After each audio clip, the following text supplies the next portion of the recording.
Levin emptied his glass, and they were silent for a while.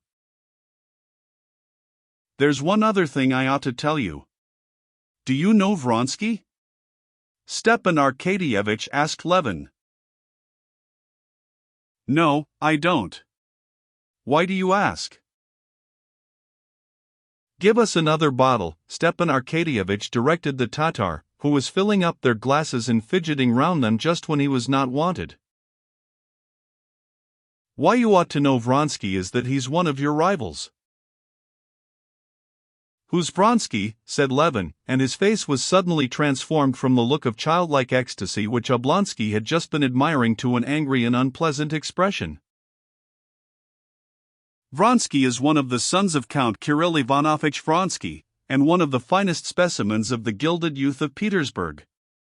I made his acquaintance in Tver when I was there on official business, and he came there for the levy of recruits. Fearfully rich, handsome, great connections, and a dukkha, and with all that a very nice, good-natured fellow.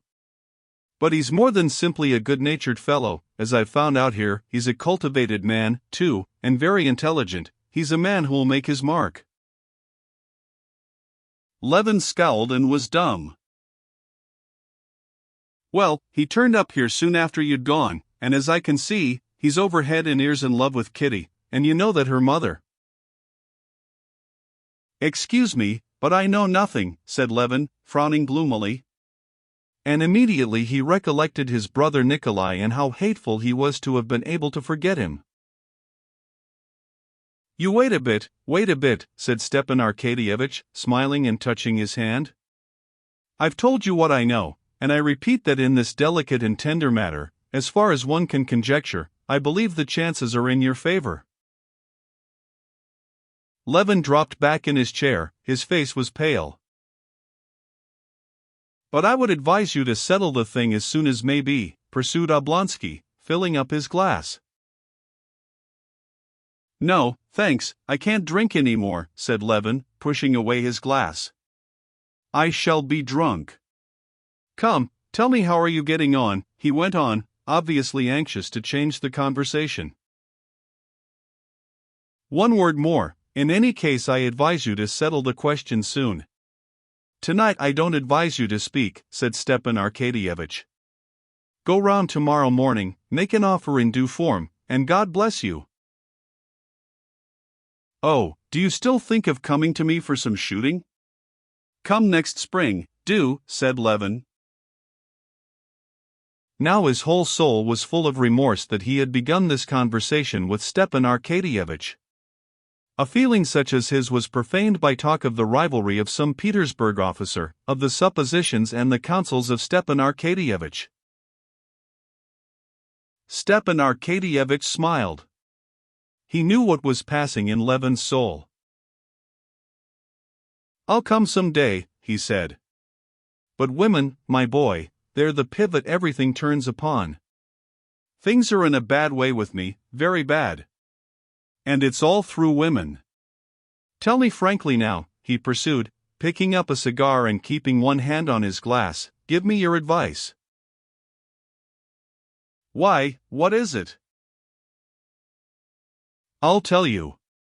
Suppose you're married, you love your wife, but you're fascinated by another woman."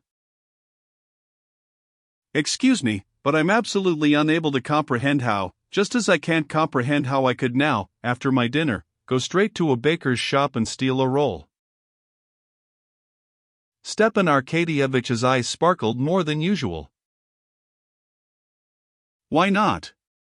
"A roll will sometimes smell so good one can't resist it."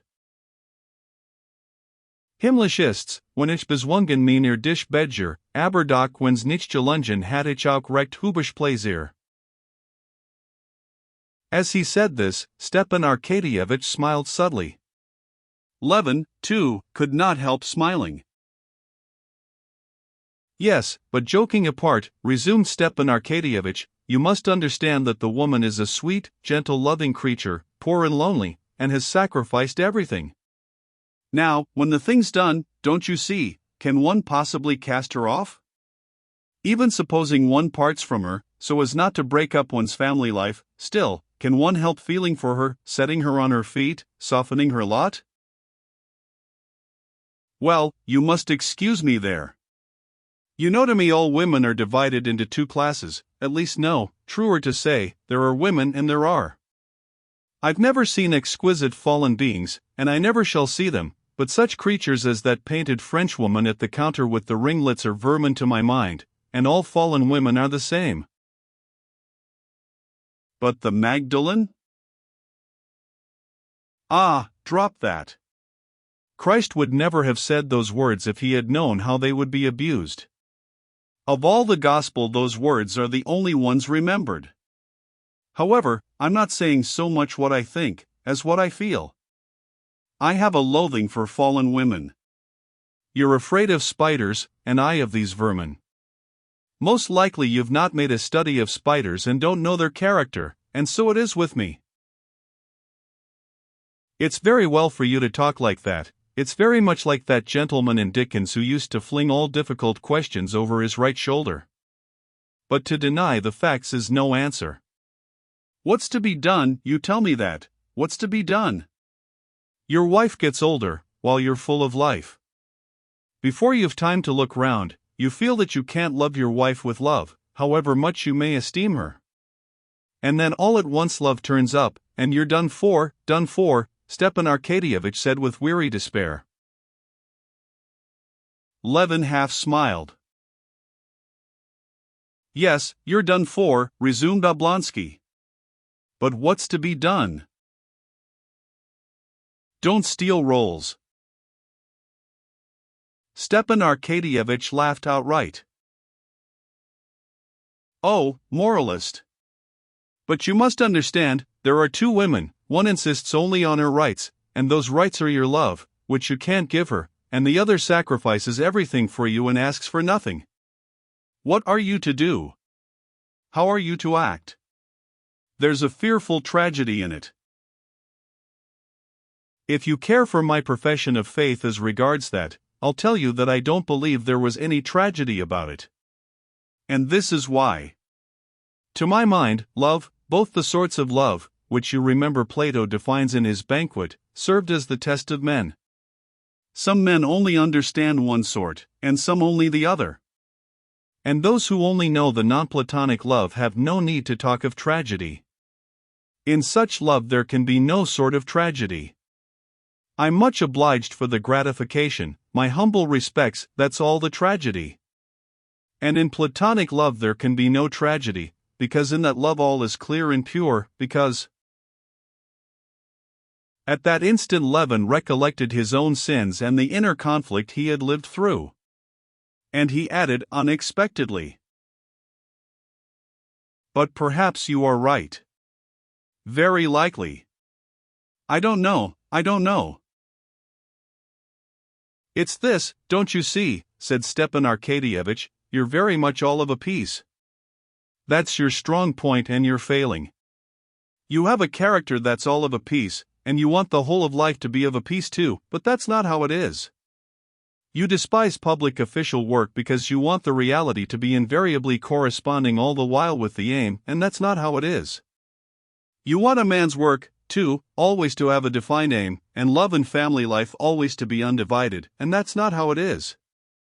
All the variety, all the charm, all the beauty of life is made up of light and shadow." Levin sighed and made no reply. He was thinking of his own affairs, and did not hear Oblonsky. And suddenly both of them felt that though they were friends, though they had been dining and drinking together, which should have drawn them closer, yet each was thinking only of his own affairs, and they had nothing to do with one another. Oblonsky had more than once experienced this extreme sense of aloofness, instead of intimacy, coming on after dinner, and he knew what to do in such cases. "Bill," he called, and he went into the next room where he promptly came across an aide-de-camp of his acquaintance and dropped into conversation with him about an actress and her protector. And at once in the conversation with the aide-de-camp Oblonsky had a sense of relaxation and relief after the conversation with Levin, which always put him to too great a mental and spiritual strain. When the Tatar appeared with a bill for 26 rubles and odd kopecks, besides a tip for himself. Levin, who would another time have been horrified, like anyone from the country, at his share of 14 rubles, did not notice it, paid, and set off homewards to dress and go to the Shtcherbatskys there to decide his fate.